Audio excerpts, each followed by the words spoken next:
عورتوں نے عادت بنائی ہوتی ہے پہلی رکعت کھڑے ہو کر بقیہ ساری بیٹھ کر،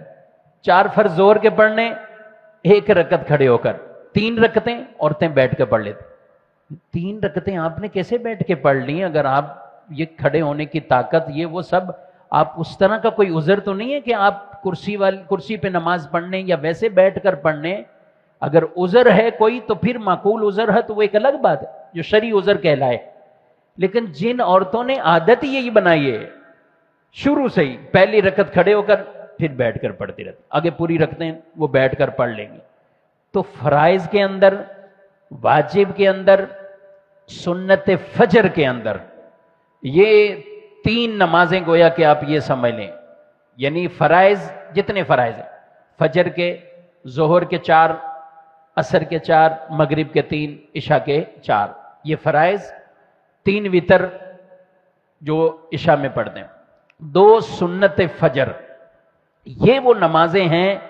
جن میں قیام فرض ہے، جن میں قیام فرض ہے۔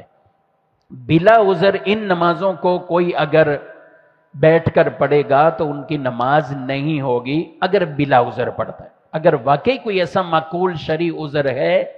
کہ وہ شخص کھڑے ہونے کے قابل نہیں، یا بہت شدت کی تکلیف ہے،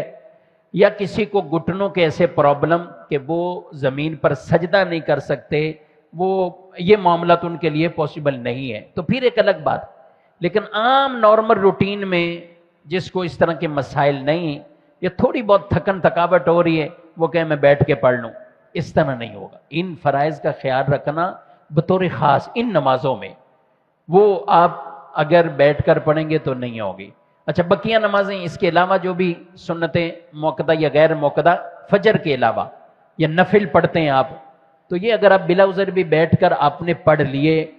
تو یہ نمازیں ہو جاتی ہیں، البتہ ثواب آدھا ملتا ہے۔ اگر بلا عذر آپ اسے بیٹھ کے پڑھیں گے ثواب اس کا آدھا ملے گا، لیکن یہ نمازیں ہو جاتی ہیں۔ لیکن جن نمازوں کا میں نے بطور خاص کہا کہ فرض، وتر، سنت فجر،